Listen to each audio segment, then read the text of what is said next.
Aujourd'hui, on va manger une casserole d'enchilada. Alors, une petite casserole aux saveurs mexicaines. Mais pour commencer, il faut faire une sauce fromagée. Donc, je vais vous amener sur ma cuisinière. On va commencer là et on va finir l'assemblage ici au comptoir. On y va!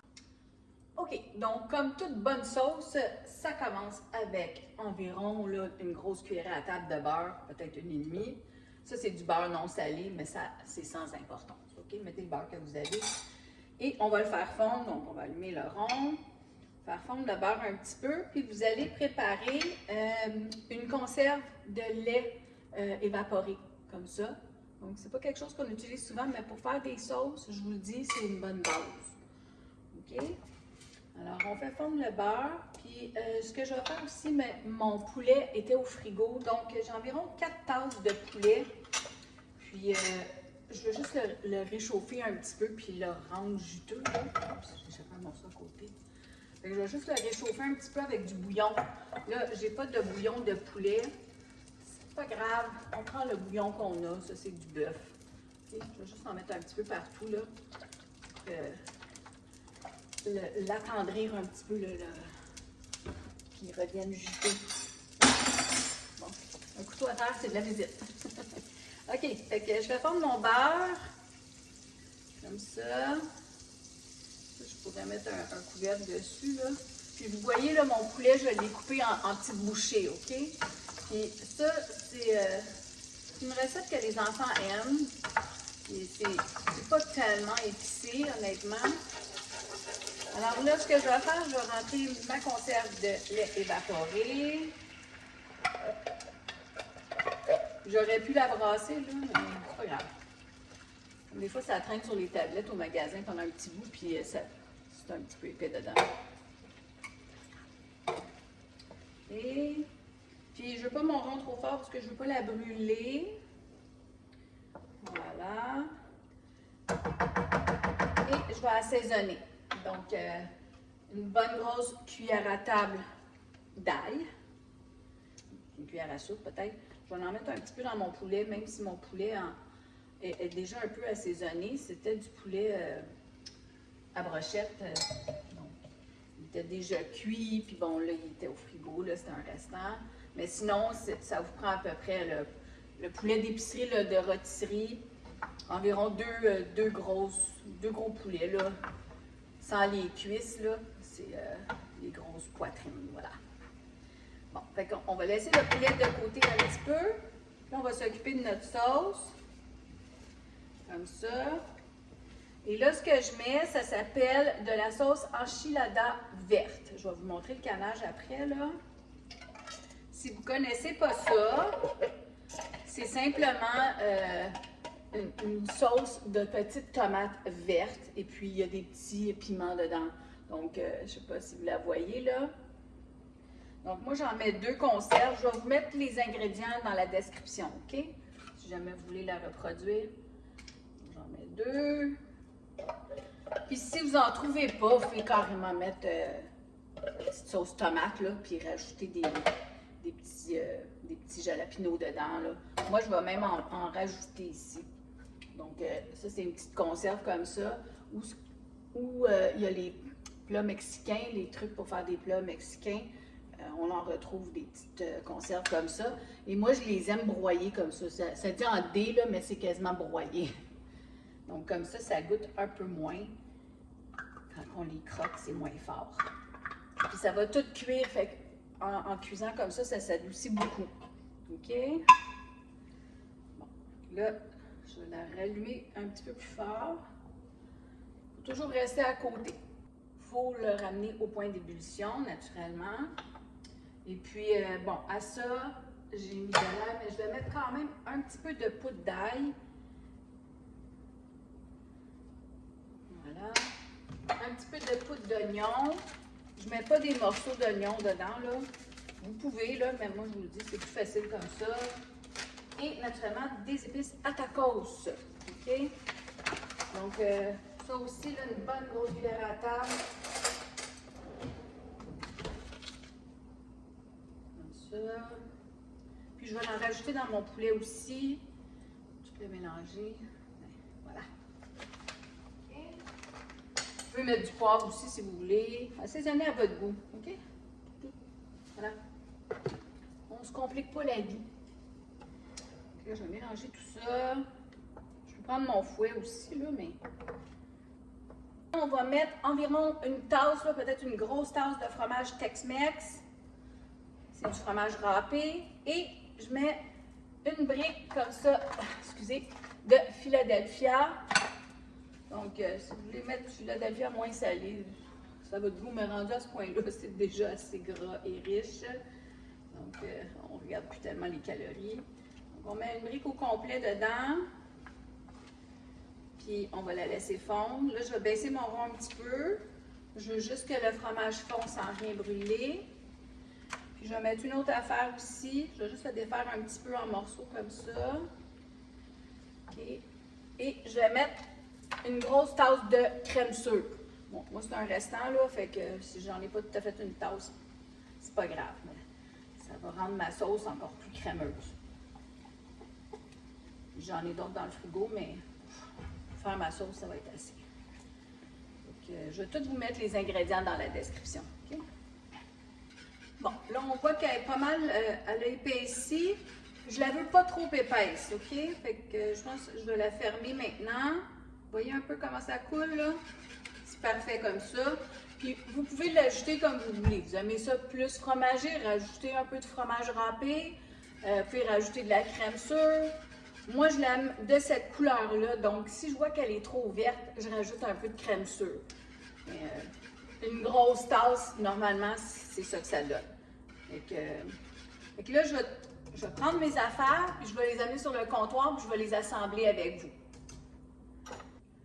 Bon, première chose que je veux faire, je vais mettre un peu de ma sauce fromagée dans mon poulet. Alors, je prends ma bonne douche, là, puis je ne veux pas rendre mon poulet trop, comment je pourrais dire, trop mouchi, trop mouillé, mais juste assez pour couvrir mes morceaux, OK?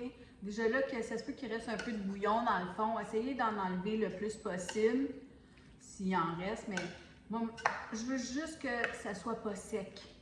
Voilà, fait, vous voyez là, c'est juste pour couvrir mes morceaux de poulet. OK? Comme ça, c'est ça là.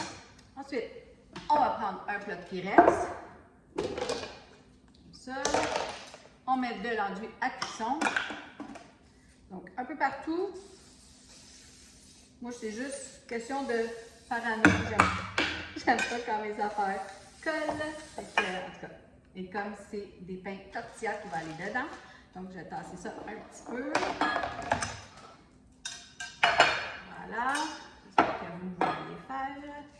Donc, des pains tortillas, prenez ceux que vous aimez. Moi, j'ai pris la sorte Old El Paso, mais n'importe quelle tortilla fait. Puis la grandeur, ben je trouve que les moyens, ça va mieux. Si on prend les trop petits, le poulet déborde, ça tombe, puis bon, c'est juste fatigant. Fait que là, la première chose, je fais un coup que j'ai mis un peu d'enduit à cuisson, je vais mettre de la sauce dans le fond, OK? Fait que je vais juste couvrir mon fond. Je vous dis, là, c'est full fromage. Les enfants aiment ça, même si on a mis un petit peu de piment dedans, ça goûte pas trop. Ça fait juste donner un petit peu de goût. Voilà, un petit peu de saveur. Ça coule. OK.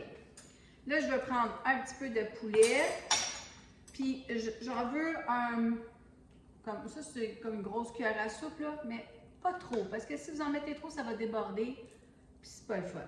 OK? Fait que dans le milieu de mon tortilla. Puis, chez nous, ben, on aime beaucoup le fromage. Fait on rajoute du fromage dessus. Juste un petit peu, là. OK? Ça fait coller le poulet ensemble. Voilà.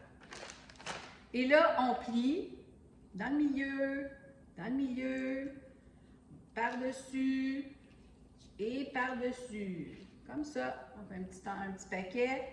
On le dépose, la couture, en bas. Voilà. On va faire un autre devant vous. Donc, je prends un petit peu de mon mélange à poulet. Je le mets dans le milieu. Je remets du fromage pour que ça colle bien. Puis là, on peut aller vite, là. Je ne vais pas vite, là, mais comme ça. On replie et on replie. Voilà. Et on le met dedans. Alors moi, je vais continuer à toutes les faire. Bon, je récapitule un peu. 4 tasses de poulet cuit, OK? Ça fait 16 tortillas de cette grandeur-là. Donc, j'en ai 8 par casserole et ça fait 2 repas dans le fond, OK? Donc là, ce que j'ai fait, toutes mes petites pochettes sont faites. Vous avez vu, c'est pas compliqué. Pli, pli, pli, pli, pli, pli. Bon. Là, je vais remettre, mais là, il me reste quelques petits morceaux de poulet. Ça dépend des fois combien ce qu'on en met dedans. Là. Mais en gros, c'est à peu près 4 tasses, OK? Fait que là, ce que je vais faire, je vais le rajouter dans ma sauce. On ne perd pas ça. C'est délicieux. Voilà. Puis là, je vais juste le remélanger un tout petit peu, juste pour dire que le poulet est parti un petit peu partout dans ma sauce. Et là, je vais recouvrir mes tortillas de ma sauce. Vous voyez comment c'est pas compliqué? Bon, on va bien les couvrir. Comme ça. Puis je divise, j'essaie de vraiment regarder là, pour que j'en ai pour mes 2 casseroles. Fait que c'est un repas qu'on peut faire d'avance. Moi, c'est sûr que je vais aller en offrir un à mes filles. Comme ça. Puis si vous aimez le fromage, ben, c'est vraiment une recette pour vous. Parce qu'il y en a du fromage dans ça. Et c'est pas fini. Voilà. Bon, j'ai divisé ma sauce avec mes 2 casseroles, vous voyez. Ben, nous, on aime beaucoup le fromage, alors j'en rajoute un peu par-dessus. Puis là, je vais prendre de la mozzarella. Ça, c'est de la mozzarella qui appelle la pizza, là, mais on en met un petit peu encore dessus. C'est toujours meilleur avec plus de fromage. Voilà. Comme ça. Donc, on va être sûr qu'il y en a partout. OK. On va dire que c'est assez. Et juste pour faire cute, j'aurais pu mettre des oignons verts, j'en ai pas. Ça va être du persil séché. Puis celle-là, vu que je l'ai donnée à ma fille qui a des enfants, je ne vais pas en mettre. Parce que des fois, des affaires vertes ou bruns, ou ils n'aiment pas ça. Fait qu'on va en mettre juste sur celle-là. Voilà, juste pour faire joli. Et là, ça s'en va dans le fourneau. 350, environ une demi-heure. C'est pas tellement long. Quand vous voyez que ça fait des bulles sur le côté, c'est que c'est prêt à être mangé. Mais tout est déjà cuit. À tantôt! Bon. Quand on ne reste pas à côté de son four et qu'on met sa casserole à broil, c'est ça que ça donne. Alors, j'ai enlevé le fromage brûlé qui est dessus. Ça va être bon quand même, là. Puis, heureusement, celui pour ma fille, il est juste bien enveloppé. Elle va pouvoir le faire cuire sans le brûler comme moi j'ai fait. Mais c'est juste un petit 2 minutes de trop. Je suis allée me changer. C'est ça. Fait que, juste pour vous montrer, là, il reste un peu de fromage dans le coin, de plus foncé, mais bon, ça c'était trop foncé, je l'ai ôté. On va pas manger ça. Alors voilà. Puis juste parce que c'est ça, je suis là, je suis juste avec vous. Je vais prendre une petite bouchée dans le milieu, là. Ça a déjà refroidi un peu mon affaire, là. Toujours un petit peu déçu quand on rate un peu nos plats, hein? Mais c'est pas grave. Alors, c'est quand même chaud. On va prendre des morceaux brûlés de fromage. Bon, moi je sais que ça goûte bon quand même, là. C'est pas la fin du monde. C'était pas noir à être... mais on consomme pas de la nourriture qui est un petit peu brûlée. Hein? Santé tout le monde!